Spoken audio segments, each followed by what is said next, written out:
لله نحمده ونستعينه ونستغفره ونؤمن به ونتوكل عليه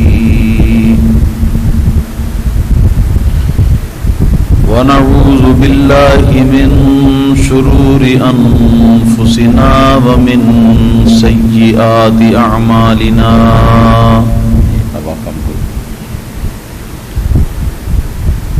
من يهده الله فلا مضل له ومن يضلله فلا هادي له ونشهد أن لا إله إلا الله وحده لا شريك له ونشهد أن سيدنا ومولانا محمدا عبده ورسوله صلى الله تعالى عليه وعلى آله وصحبه وبارك وسلم أما بعد فأعوذ بالله من الشيطان الرجيم بسم الله الرحمن الرحيم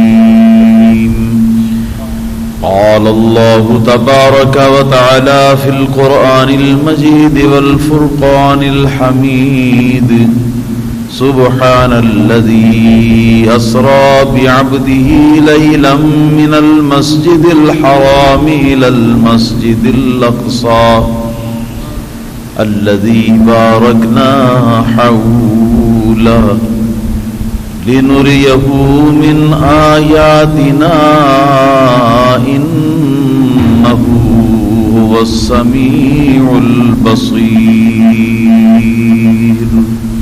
صدق الله العظيم وقال الله تبارك وتعالى في شان حبيبه النبي الكريم صلى الله تعالى عليه وسلم إن الله وملائكته يصلون على النبي يا أيها الذين آمنوا صلوا عليه وسلموا تسليما الصلاة والسلام عليك يا سيدي يا رسول الله وعلى آلك وأصحابك يا خير خلق الله الصلاة والسلام عليك يا سيدي يا رسول الله وعلى آلك وأصحابك يا من اختاره الله الصلاة والسلام عليك يا سيدي يا رسول الله قد ضاقت حيلتي أدركني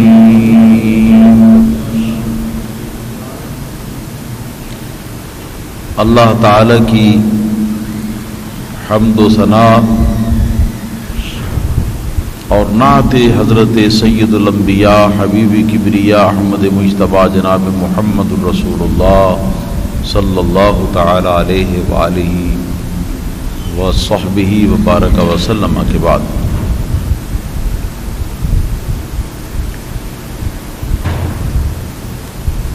گرامی قدر حضرات،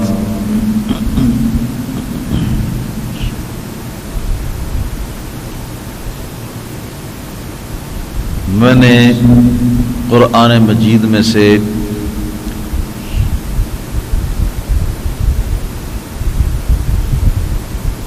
اس آیت کریمہ کی تلاوت کرنے کا شرف حاصل کیا ہے جس میں اللہ پاک نے صراحتاً معجزہ معراج النبی صلی اللہ تعالی علیہ وسلم کا ذکر فرمایا۔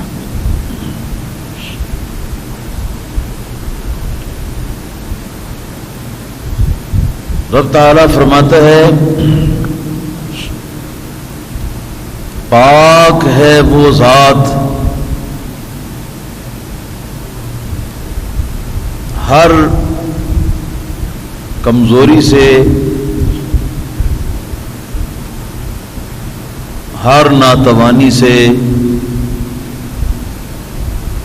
ہر عجز و نقص سے پاک ہے وہ ذات جو لے گئی اپنے عبد کو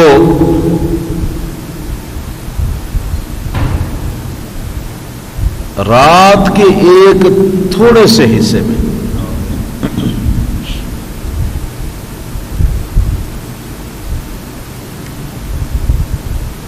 من المسجد الحرام، یہ سرکار کے لے جانے کا سفر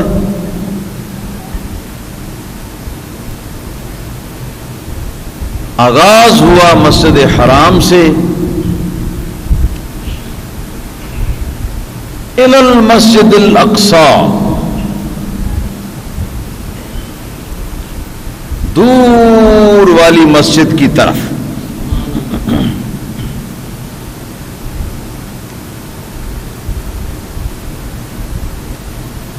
یہ تو روٹ بتلایا، اور اب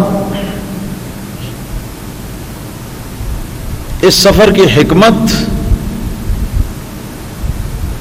اللہ تعالی نے اپنے معجز کلام کے اندر یوں ایک فکرے کے اندر ذکر کی، لِنُرِيَهُ مِنْ آیاتنا، کس لیے لے گئے؟ اس لیے کہ تاکہ دکھا دیں ہم اس عبد کو، ہم دکھا دیں اس عبد کو کیا؟ من آیاتنا، اپنی نشانیوں میں سے بعض، نشانیوں میں سے بعض۔ انہ هو السمیع البصیر، بے شک وہ اللہ سننے والا ہے، دیکھنے والا ہے۔ دوسرا ترجمہ اس کا یہ ہے کہ ہو ضمیر لوٹتی ہے عبد کی طرف، اور مقصد یہ ہے کہ انہ هو السمیع البصیر، وہ ہمارا عبد وہ اس سارے سفر کے اندر سویا نہیں، کہیں غافل کہیں نہیں ہوا، کہیں اس کی توجہ جو ہے وہ نہیں بٹی، بلکہ پورے سفر کے اندر وہ جو سننے کے قابل باتیں تھیں ان کو سنتا رہا، اور جو دیکھنے کے قابل تھیں ان کو دیکھتا رہا۔ وہ سنتا تھا، وہ دیکھتا تھا اس سفر میں۔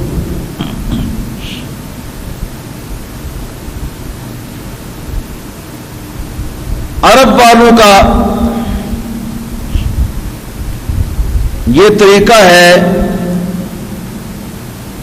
کہ جب کوئی حیران کن بات دیکھے کہ جو عام طور پر عقل میں فٹ نہ آتی ہو، تو اس پر بولتے ہیں سبحان اللہ۔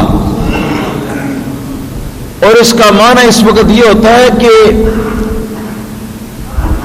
ہماری عقل کے پیمانے میں تو یہ کام نہیں سما سکتا، لیکن اللہ کی ذات ہر کمزوری سے پاک ہے، وہ چاہے تو ایسی بات بھی برپا کر دے جو ہماری عقل کے پیمانے میں فٹ نہ آتی ہو، اس سے اوپر کی۔ تو آیت کریمہ کا تیور یا آیت کریمہ کا جو عنوان ہے وہ اس بات کی دلیل ہے کہ یہ سارے کا سارا واقعہ نبی کریم صلی اللہ تعالی علیہ وسلم کے جسم اور روح دونوں کے مجموعے کے ساتھ جسمانی جاگتے ہوئے سفر تھا، ورنہ سبحان اللہ جی کہنے کی کیا ضرورت؟ سبحان الذی رفع الجبال بغیر عمد۔ اور ایسی بہت ساری آیتیں، کہیں اللہ پاک آسمان کی تخلیق کا ذکر کرتا ہے، پھر فرماتا ہے سبحان اللہ، اللہ تعالیٰ پاک ہے ہر عیب سے، ہر کمزوری سے کہ اس نے آسمان بنا دیے۔ کہیں سورج کے پیدا کرنے کا ذکر ہے، کہیں پہاڑوں کے پیدا کرنے کا، کہیں کسی اور چیز کا، کہیں کسی اور چیز کا، ایسی چیزوں کا کہ جن کا پیدا کرنا کوئی آسان بات نہیں، تو وہاں پر اللہ پاک سبحان اللہ یا سبحان اللہ کا لفظ استعمال کرتا۔ تو یہیں سے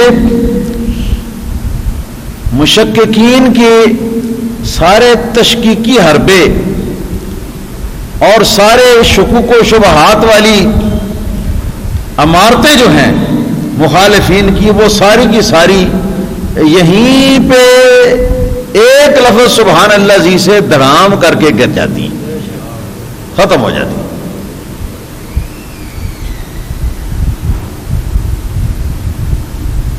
آگے پھر اسرا فرمایا، اسرا کا معنی رات میں لے گیا۔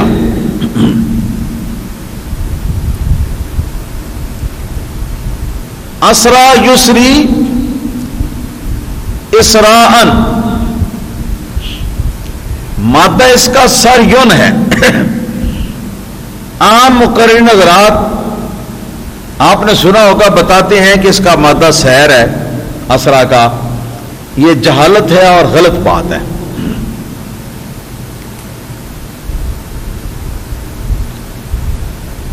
اگر سیر اس کا مادہ ہوتی تو اس میں تو فعل ماضی جو ہے باب افعال میں سے اسارا آتا، اسارا یسیر و اسارتا، اسرا یسری اسران، اس کا مادہ ہے سری۔ سری کا معنی کیا ہوتا ہے؟ رات میں چلنا، رات ہو اور ہم چلیں، یہ سری ہے۔ اس راس میں سے مبالغے کا لفظ باب افعال میں لا کر ذکر کیا، جس کا معنی ہے کہ رات میں لے گیا۔ پاک ہے وہ ذات یا پاک ہے وہ ہستی ہر عیب سے، ہر کمزوری سے، ہر عجز اور ناتوانی سے، کہ جو ہستی رات کے وقت لے گئی بے عبد ہی اپنے عبد صلی اللہ تعالی علیہ وآلہ وسلم۔ یہاں اللہ پاک نے ایک اپنے کلام کے ذریعے منکرین کے چہرے پر تھپڑ اور رسید کیا کہ تمہیں اعتراض ہے کہ تمہاری عقل کے پیمانے میں یہ واقعہ نہیں آنے کا، تمہیں اس واقعہ کے صحیح ہونے میں شک ہے اس بنا پر کہ حضور ایک انسان ہے اور انسان کے بس میں نہیں ہے کہ نیچے سے اوپر کی طرف جائے بغیر کسی ظاہری سواری کے، یا اتنا لمبا سفر رات کے ایک ادنی حصے میں کر لے، یہ کسی انسان کے بس میں نہیں ہے۔ نعوذ باللہ ثم نعوذ باللہ، تم یہ کہتے ہو کہ حضور ہمارے جیسے بشر ہیں، نعوذ باللہ ثم نعوذ باللہ، تو اگر ہم نہیں جا سکتے تو حضور کیسے چلے گئے؟ جواب اس کا اللہ پاک نے خود ہی اپنی حکمت کے ساتھ اور اپنی بلاغت کلام کے ساتھ ارشاد فرما دیا، فرمایا کہ یہ اعتراض تو احمقو تب کر سکتے ہو جب میرا حبیب یہ دعویٰ کرے کہ میں گیا، پھر یہ بات ہوگی کہ حبیب تمہارے جیسا بشر ہے یا بشر نہیں ہے۔ وہ باتیں، وہ ابحاث بعد کی باتیں، وہ علیحدہ وہ اس وقت کی ہیں جب میرا حبیب یہ دعویٰ کرے کہ میں گیا۔ اگرچہ حبیب بھی دعویٰ کرے تو اس کا جانا برحق ہو سکتا ہے، لیکن تم تو ظاہر بھی نو ظاہر کو دیکھتے ہو، ظاہر کو دیکھ کر کہتے ہو ہمارے جیسا ہے۔ تو ان ساری باتوں کو چھوڑو، یہ ساری باتیں تو نادانوں اس وقت تھی جب میرا حبیب یہ دعویٰ کرتا کہ میں گیا رات کے وقت، اتنا لمبا سفر کر کے رات کے تھوڑے سے حصے میں آ گیا۔ میرا حبیب تو یہ کہتا ہی نہیں، کون کہہ رہا ہے؟ سبحان الذی اسری بعبدہ۔ رب فرماتا ہے کہ یہ تو کہنے والا میں ہوں، میں کہہ رہا ہوں کہ پاک ہے وہ ذات جو لے گئی، پاک ہے وہ ذات جو لے گئی، رات کے وقت لے گئی اپنے عبد صلی اللہ تعالی علیہ وسلم کو۔ تو اب اے احمقو اگر تمہارا کوئی اعتراض ہو سکتا ہے یا تم ضروری بنانا چاہتے ہو تو وہ اللہ تعالیٰ وحدہ لا شریک کی قدرت پر اعتراض کرو. یوں نہ کہو کہ حضور جا سکتے ہیں یا نہیں جا سکتے, یوں کہو کہ اللہ لے جا سکتا ہے یا نہیں لے جا سکتا, میرے بارے میں بات کرو.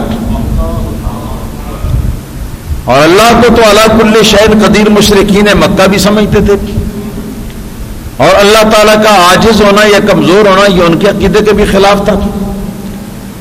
تو رب نے یہ کلیئر کر دیا کہ میرا حبیب نہیں کہہ رہا کہ وہ گئے ہیں, میں رب ہو کر کہہ رہا ہوں کہ میں لے گیا ہوں, میں لے گیا.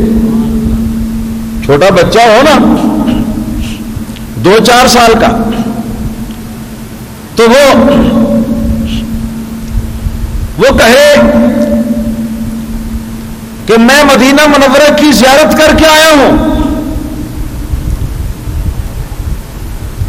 تو ایسے موقع پر اس کے کہنے پر شک اس وقت ہوگا جب یہ دعویٰ اس کا اپنی ذات کی حد تک ہو, کیونکہ اتنی چھوٹی عمر کا بچہ اتنا طویل سفر نہیں کر سکتا.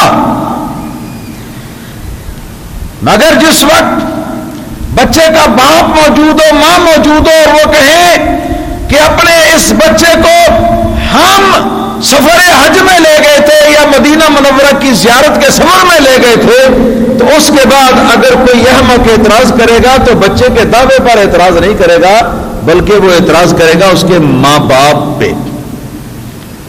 تو ماں باپ تو بڑے ہیں, صبر کے قابل ہیں, اور پیسے بھی اللہ پاک نے دیے ہوئے ہیں, تو ان پر تو کوئی یہ اس پر اعتراض نہیں ہو سکتا. اللہ ربی لا شریک لہ. اللہ پاک کی بھی کیا محبتیں ہیں اپنے پیارے حبیب صلی اللہ علیہ وسلم کے ساتھ. جہاں یہ سمجھا کہ میرا محبوب یہ کلام کرے گا تو اس کلام پر میرے محبوب پر لوگ اعتراض کریں گے, تو وہاں پر اللہ تعالیٰ نے کلام تو اپنے محبوب کی زبان سے ہی کرایا, مگر اس کلام کی نسبت جو ہے وہ اپنی طرف کر دی, اس کی نسبت اپنی طرف کر دی, اس فعل کی نسبت اپنی طرف کر دی کہ یہ فعل خود میں نے کیا. تو حضور کو لے جانا یہ جو ہے یہ اللہ تعالیٰ کا عمل ہے. اب کرو بات کہ اللہ تعالیٰ کی قدرت ناقص ہے, کوئی نہیں کر سکتا. اچھا, اسرا اس بات پر دلالت کرتا ہے کہ یہ واقعہ رات کے وقت ہوا ہے, دن کے وقت نہیں. آگے ہے بے عبد ہی, اپنے عبد کو, اپنے عبد. عبد کا معنی, پہلا معنی یہ ہے, عبد کہتے ہیں مخلوق, مملوک کو عبد کہتے ہیں, مخلوق اور مملوک, جسے کسی نے پیدا کیا اور اس کی ملکیت ہے, وہ اس کا عبد ہے. اور ہمارا ایمان ہے کہ آسمانوں, زمینوں اور پوری کائنات کے اندر اللہ تعالی وحدہ لا شریک کے سوا کوئی خالق حقیقی نہیں ہے, کوئی خالق حقیقی نہیں. لہذا سب اسی کے بندے ہیں, اس معنی میں کہ اسی کے پیدا کیے ہوئے اور اسی کی ملکیت. نہ تو اس کے پیدا کیے ہونے سے کوئی شخص باہر ہونے کا دعویٰ کر سکتا ہے, اور نہ کوئی شخص یہ دعویٰ کر سکتا ہے کہ میں اللہ کی ملکیت سے باہر ہوں. اس طرح کر کے یہ عبد کا پہلا معنی. یہاں پر یہ معنی مراد نہیں, سارے مفسرین کا اتفاق. اور عبد کا دوسرا معنی ہے خادم یا غلام. تو اس معنی کے اعتبار سے قرآن کریم کے اندر عبد کی نسبت جو ہے, اضافت جو ہے, وہ بندے کی طرف بھی کی گئی ہے. من عبادکم و امائکم, اللہ پاک نے ارشاد فرمایا انکحوا الایام، جن کی شادیاں نہیں ہوئی ہیں، بغیر شادی کے ہیں، من عبادکم، تمہارے غلاموں میں سے، عباد عبد کی جمع یہاں عبد ہے، تمہارے غلاموں میں سے اور تمہاری کنیزوں میں سے، جن کی شادیاں نہیں ہیں نا ان کی شادیاں کرو، تاکہ وہ بھی دنیا کے سنگ شامل ہو جائیں۔ تو یہاں پر عبد کا معنی غلام ہے، اور شریعت کی روح سے غلام کی قسمیں 3 ہیں۔ نمبر 1 عبد رقیق، نمبر 2 عبد عابق، نمبر 3 عبد معزون۔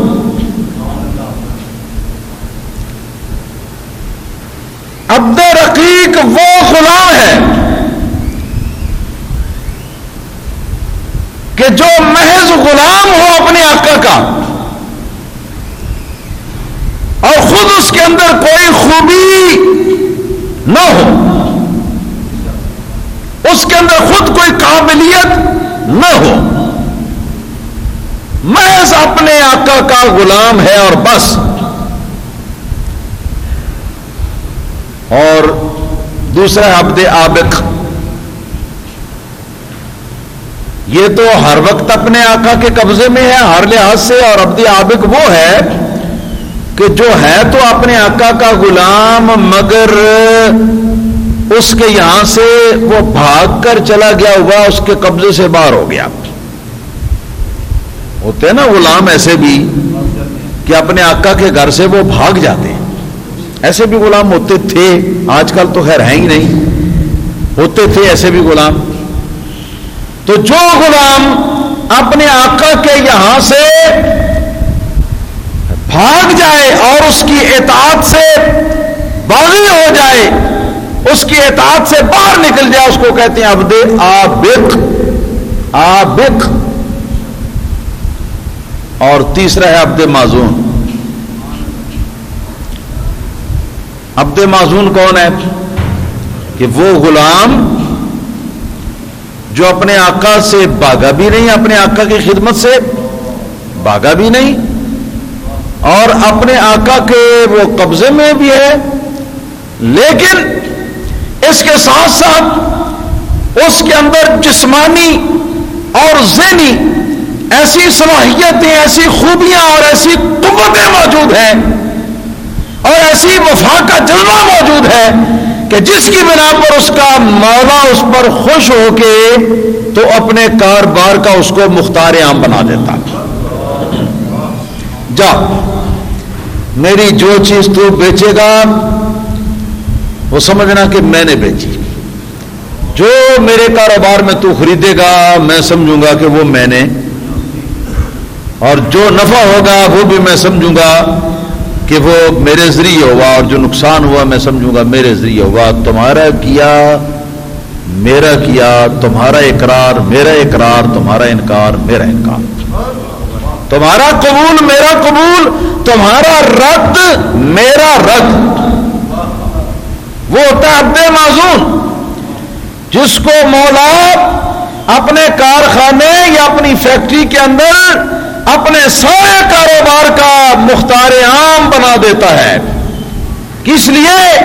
اس لیے کہ اس کے اندر ذہنی اور جسمانی صلاحیتیں اتنی بہترین ہیں کہ جن کی وجہ سے وہ سارا کام جو ہے اس کو بڑے اچھے طریقے سے سنبھال سکتا ہے، اور جذبہ وفا اور صداقت بھی ایسی ہے کہ اس کے اوپر بد دیانتی کا بھی کوئی اندیشہ یا کوئی فکر بے وفائی کی بھی نہیں ہوتا جی عبد معزون۔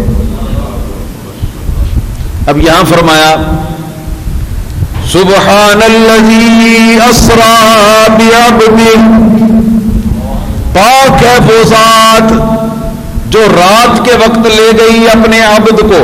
کس کو؟ اپنے عبد کو۔ ہم نے عرض کیا کہ مولا عبد 3 ہیں، ایک تو ہے عبد رقیق، ہر وجہ سے اپنے آقا کا مملوک ہو، اس کی خدمت میں حاضر، اور اس کے اندر باقی کوئی صلاحیت نہیں۔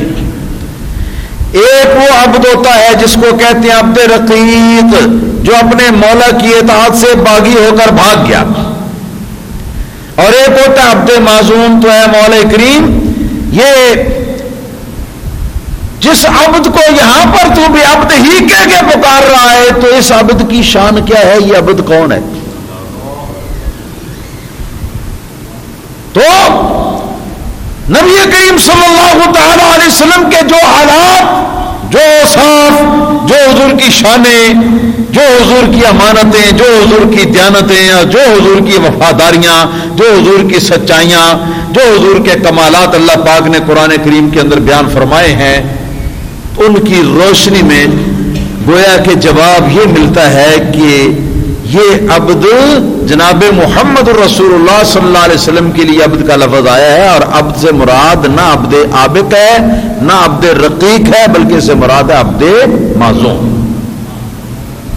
اسی لیے ارشاد فرماتے ہیں علیہ الصلوۃ والسلام، لیا وزیران فی الارض ووزیران فی السماء، سرکار فرماتے ہیں کہ میرے دو وزیر زمین میں ہیں اور دو وزیر آسمان۔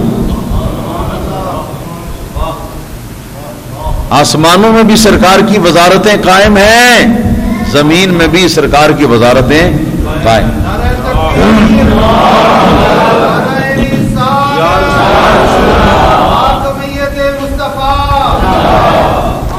خالق کل نے آپ کو مالک کل بنا دیا،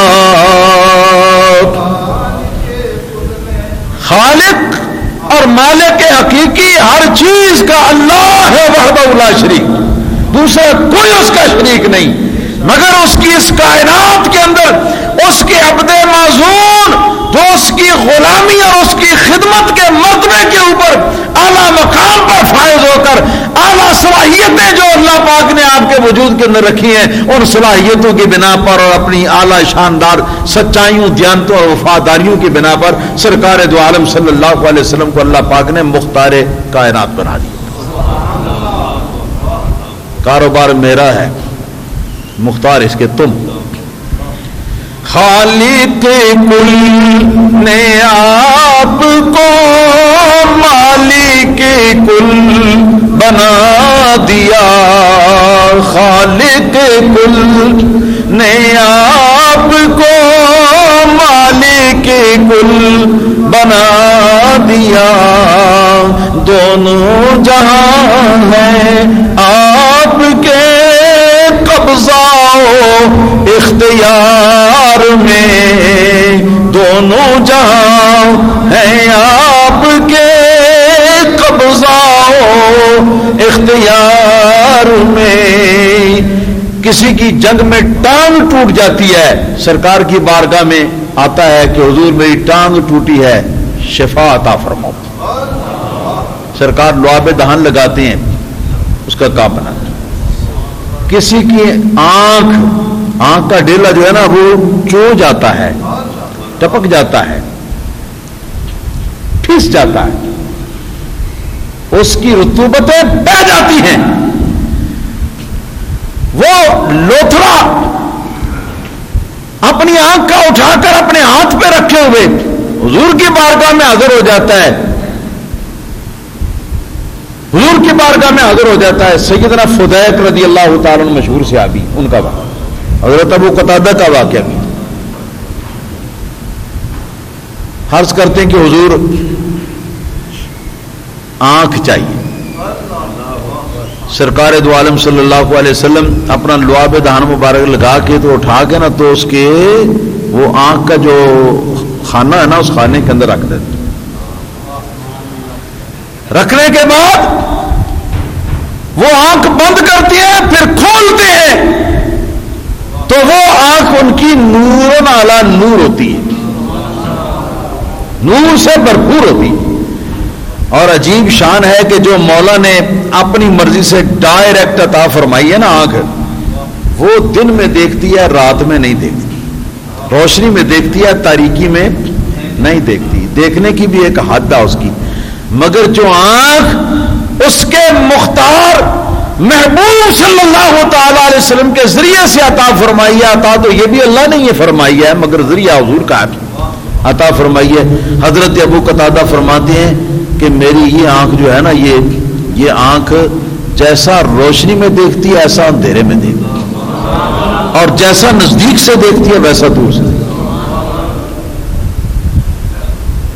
کوئی آتا ہے عرض کرتا ہے کہ یا رسول اللہ صلی اللہ علیہ وسلم میرا کچھ سوال ہے. فرماتے ہیں کیا سوال ہے تمہارا, مانگو مانگو.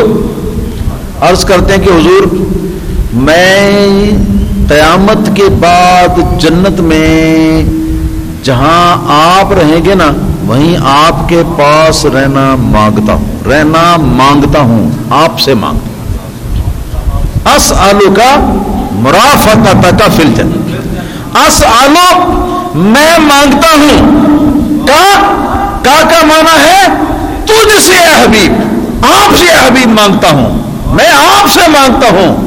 مرافقتک فی الجنہ, مرافقت ساتھ سنگت کا معنی تمہاری, میں تم سے مانگتا ہوں تمہاری رفاقت فی الجنہ, جنت کے اندر.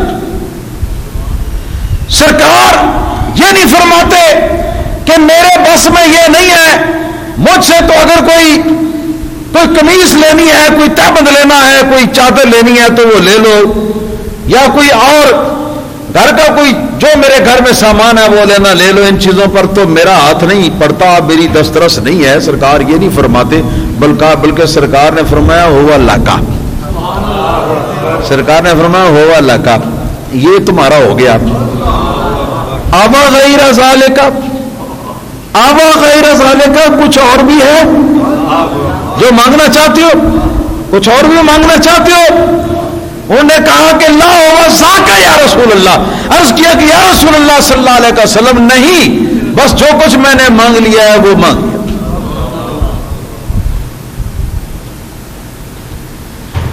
تیرے کرم سے بے نیاز کون سی شے ملی نہیں, تیرے کرم سے اے حبیب کون سی شے ملی نہیں.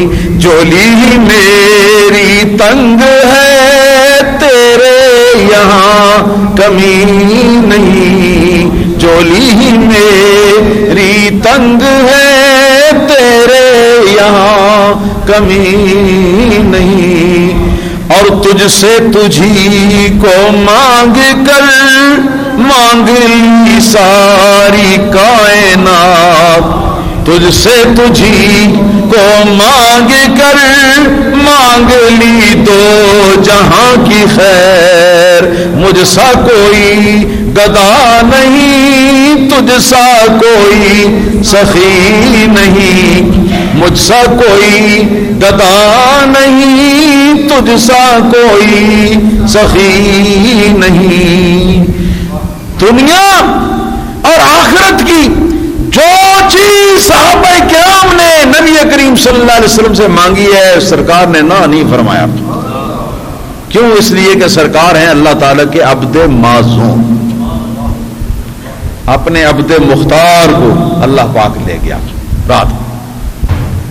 لیلن, لیل کہتے ہیں رات کو, اور اس کے آخر میں لام کے اوپر, لام کے آگے الف ہے اور الف کے اوپر دو زبر ہے.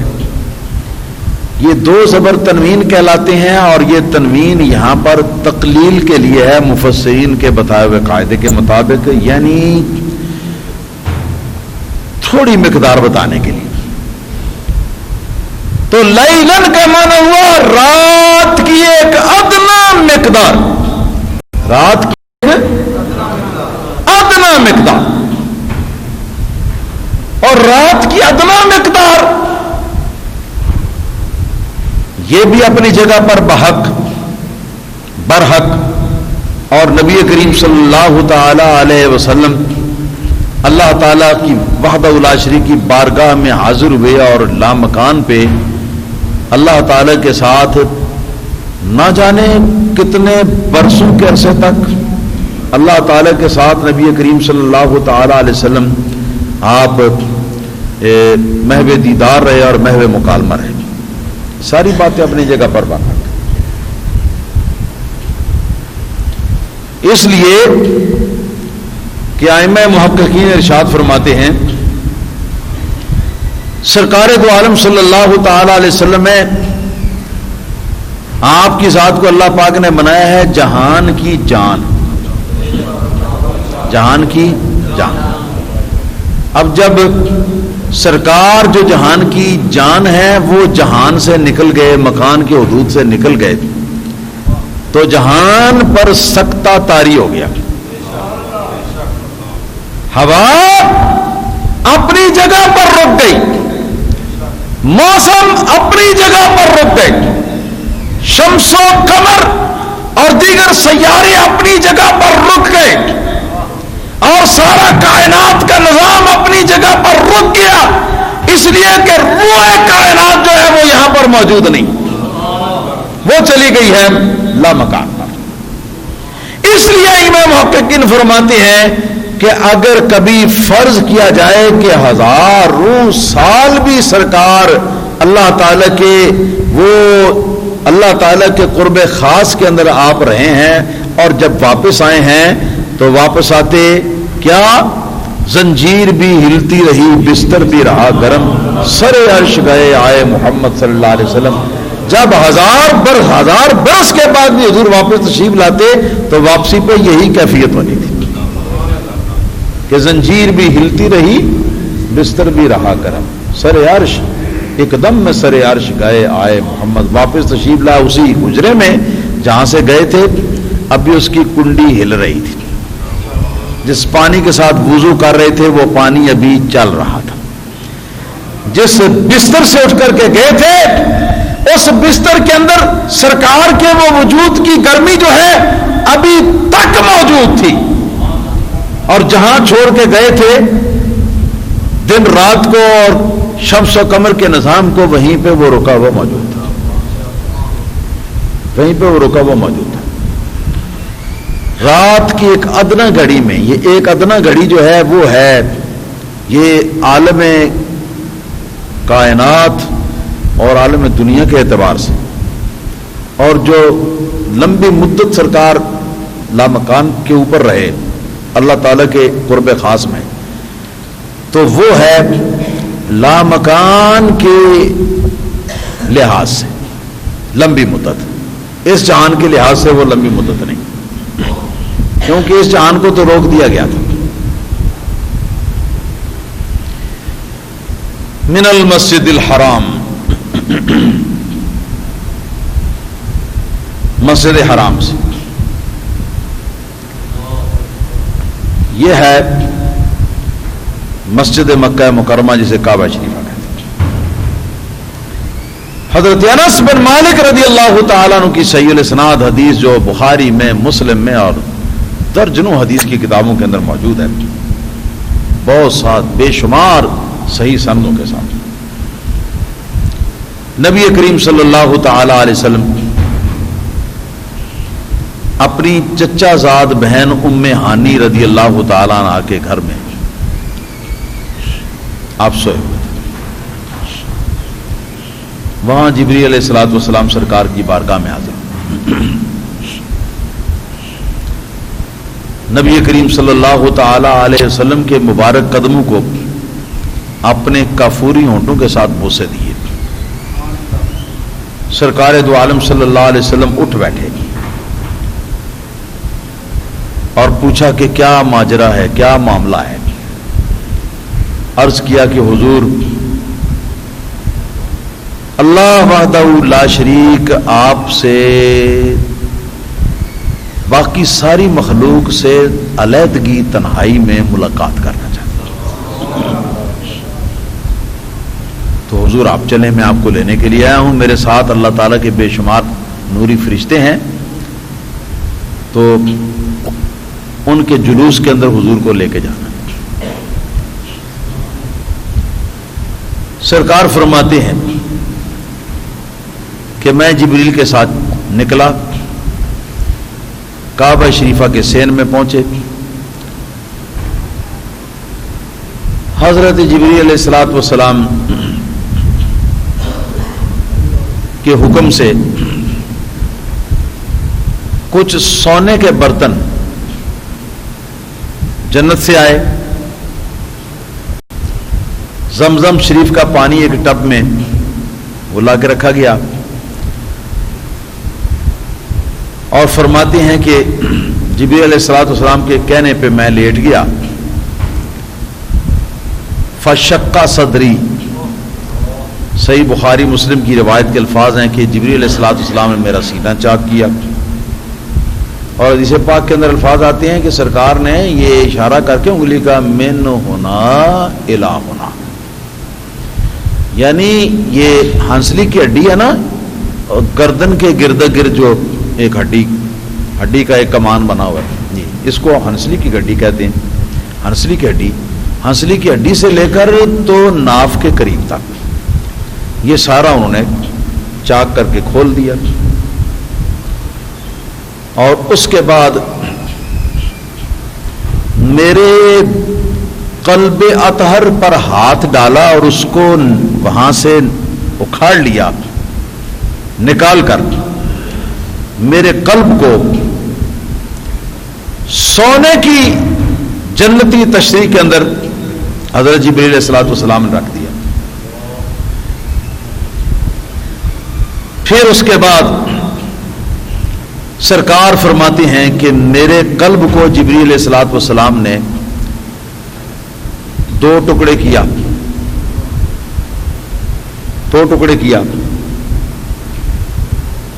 تو جبریل علیہ الصلوۃ والسلام اس قلب کی اندرونی کیفیت کو دیکھ کر دم بخود ہو گئے، اور ان کی زبان سے یہ الفاظ نکلے، سبحان اللہ قلب وکیع فیہ عینان تبصران واذنان تسمعان۔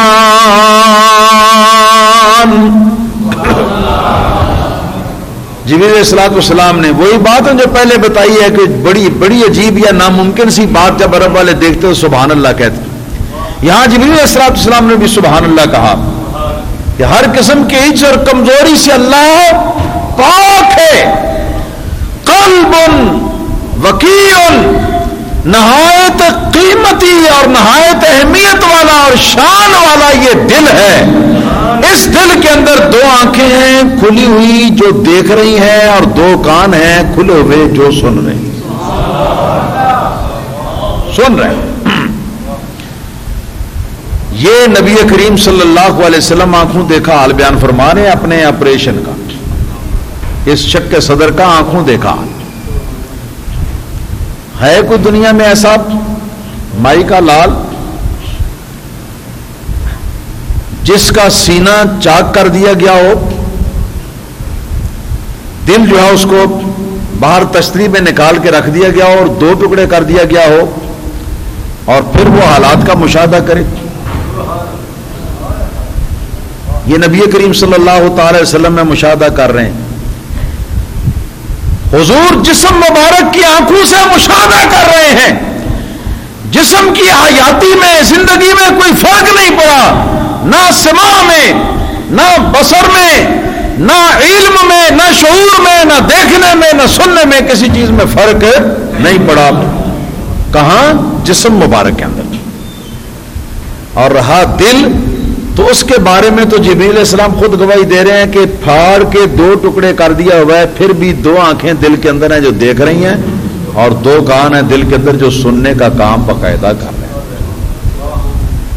پتہ چلا کہ دل مبارک اگر باہر نکال کے 2 ٹکڑے کر دیا جائے، سرکار کا جسم مبارک جو ہے وہ زندگی کے لیے اس کا محتاج نہیں ہے، زندگی کے لیے دل کا نکال کے جدا کر لیا جائے اور 2 ٹکڑے کر کے اس کے رکھ دیا جائے، تو دل مبارک وہاں پر تشتری کے اندر بھی زندہ ہے، اس کو اپنے زندہ رہنے کے لیے ضرورت نہیں ہے کہ سینے کے اندر ہی فٹ ہو۔ کیا یہ عجیب حیاتی ہے.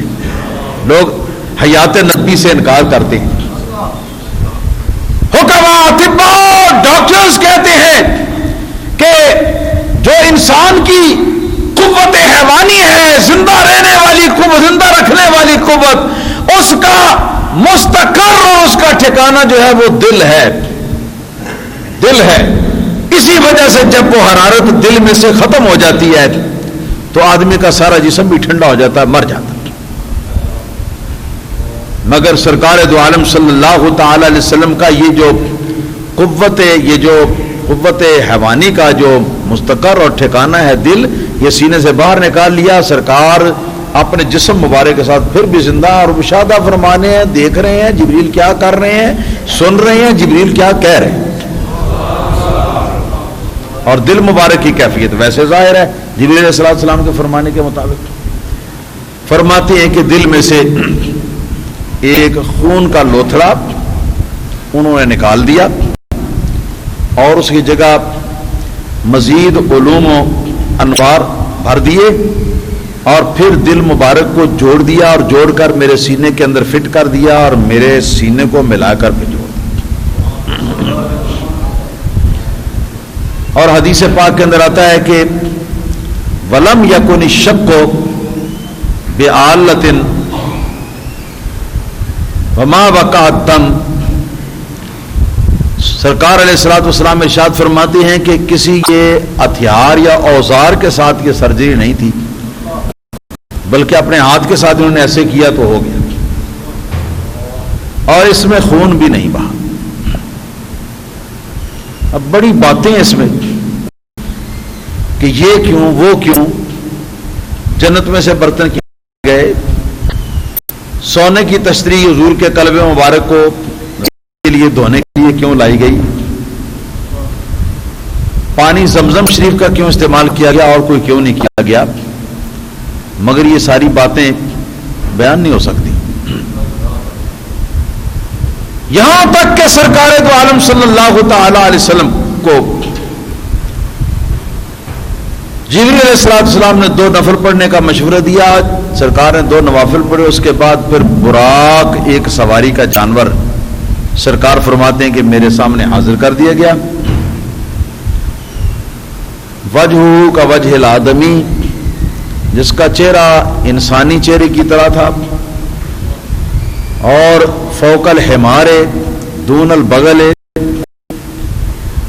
گھوڑے سے جو بڑے قد کا گھوڑا ہوتا ہے، یہ بڑے قد کا خچر ہوتا ہے، اس سے اس کا قد ذرا پست تھا، اور گھریلو گدھے سے اس کا قد ذرا اونچا تھا،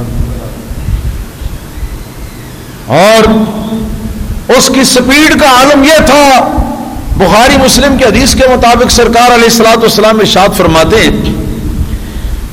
ہیں کہ کان یبلغ بصرہ کان یبلغ قدمہ حیث ینتہی بصرہ. آپ فرماتے ہیں جہاں اس کی نگاہ پڑتی تھی وہاں اس کا گام پڑتا تھا، پہنچتا تھا. جہاں نگاہ پہنچی وہیں قدم پہنچ گیا. اتنی تیز رفتار، یہ نوری سواری تھی. حضور سرکار دو عالم صلی اللہ تعالی علیہ وسلم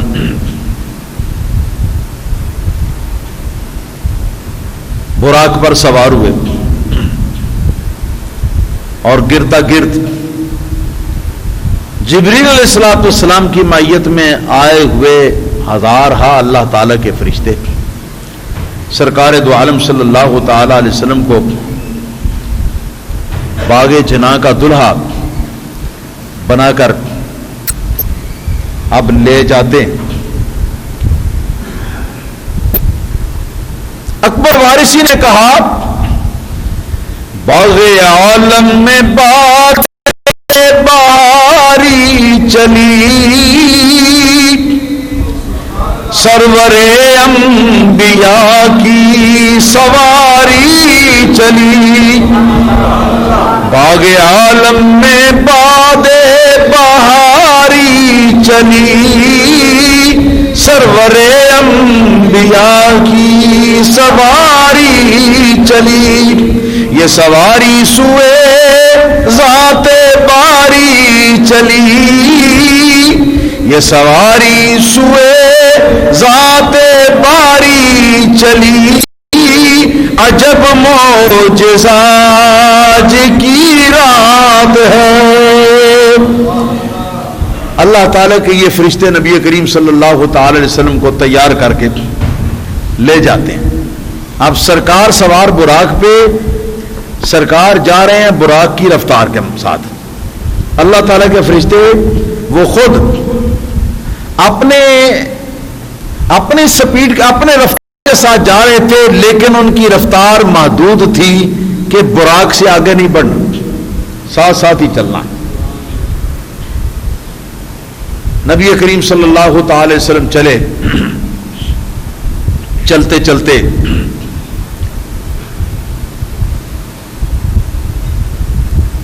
آ گیا جی وہ بیت المقدس کا ایریا۔ سرکار دو عالم صلی اللہ علیہ وسلم کی حدیث ہے، صحیح مسلم کے اندر یہ حدیث آئی ہے۔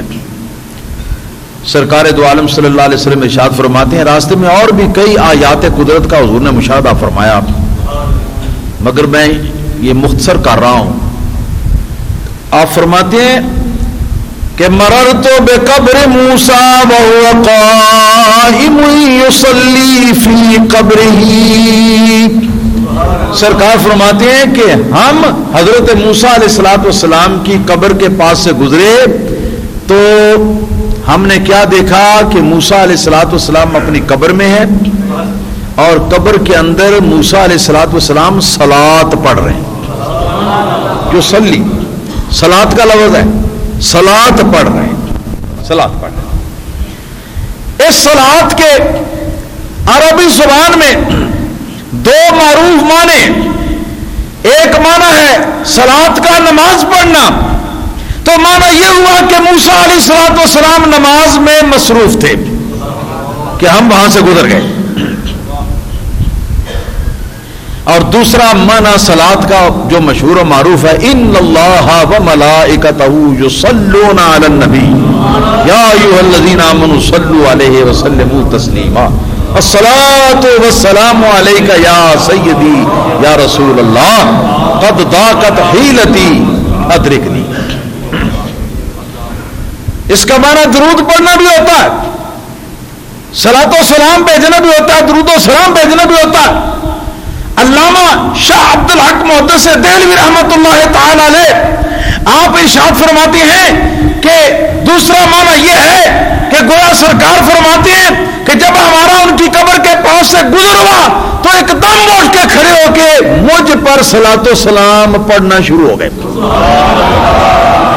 صلاۃ و سلام،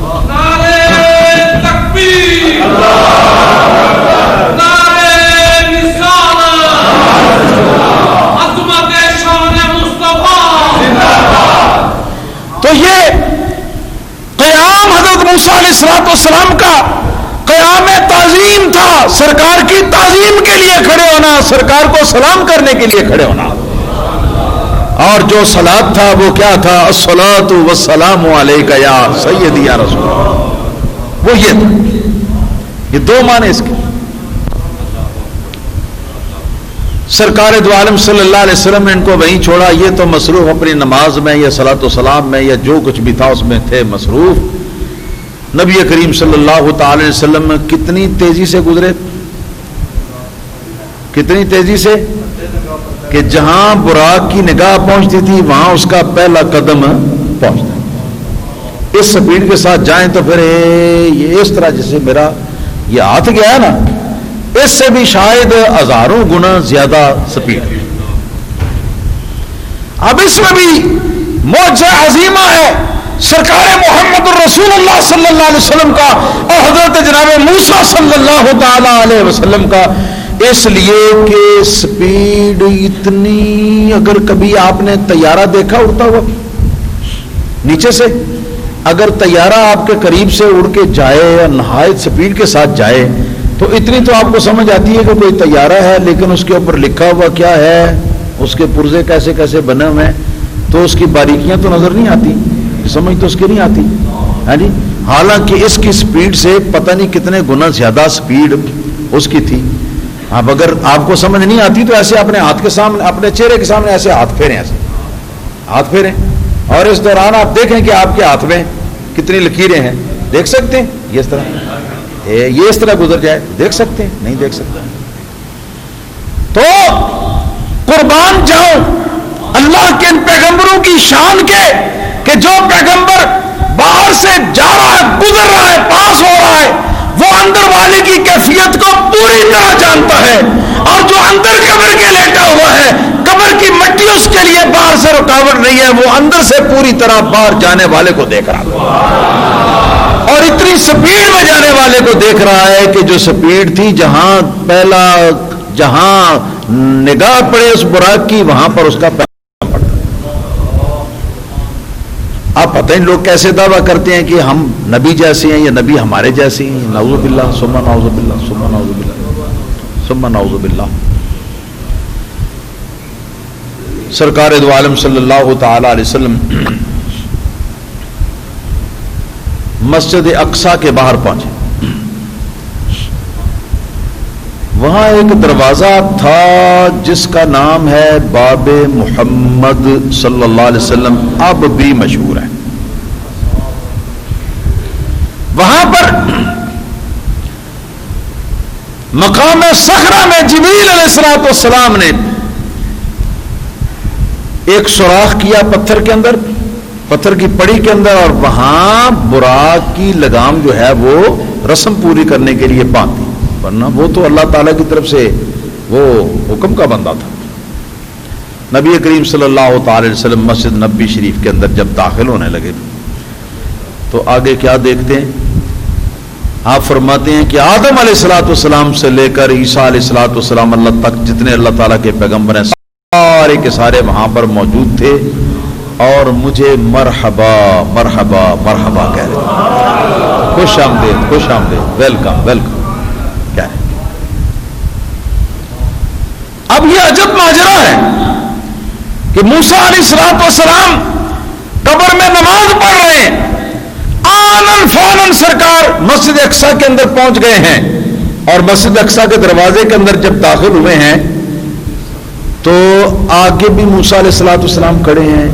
ادھر قبر کے اندر وہ نماز پڑھ رہے ہیں یا صلاۃ السلام پڑھ رہے ہیں، اور ادھر نبی کریم صلی اللہ علیہ وسلم کا استقبال بھی کر رہے ہیں. اب یہاں پر دو ہی صورتیں ہو سکتی. یا تو یہ ہو سکتا ہے کہ حضرت موسیٰ علیہ السلام نے اپنی نماز کو وہیں توڑ دیا ہو، اور جو کچھ وہ کر رہے تھے اس کو وہیں پہ چھوڑ کے تو سپیڈ دوڑائی ہو، اتنی سپیڈ لگائی ہو کہ حضور کے براق کی سپیڈ سے بھی ان کی روحانی سپیڈ جو ہے وہ تیز تھی، اور وہ چھوڑ چڑھا کے سب کچھ یہاں پہنچ گئے، یہاں پہنچے. لیکن یہ بات اللہ تعالیٰ کے نبی کے فعل سے بعید ہے کہ اللہ تعالیٰ کا نبی نماز جو ہے اللہ تعالیٰ کی نماز اس کو اس طریقے سے وہ چھوڑ دے. لہذا یہ صورت جو ہے یہ درست نہیں ہے. دوسری صورت کیا تھی؟ دوسری صورت یہ کہ ایک جسم مبارک ایک ہی وقت میں متعدد مقامات پر حاضر ہو جائے. یہاں کچھ اور کام کر رہا ہو، وہاں کچھ اور کام کر رہا ہو، وہاں کچھ اور کام کر رہا ہو، جسے کہتے ہیں حاضر و ناظر ہونا.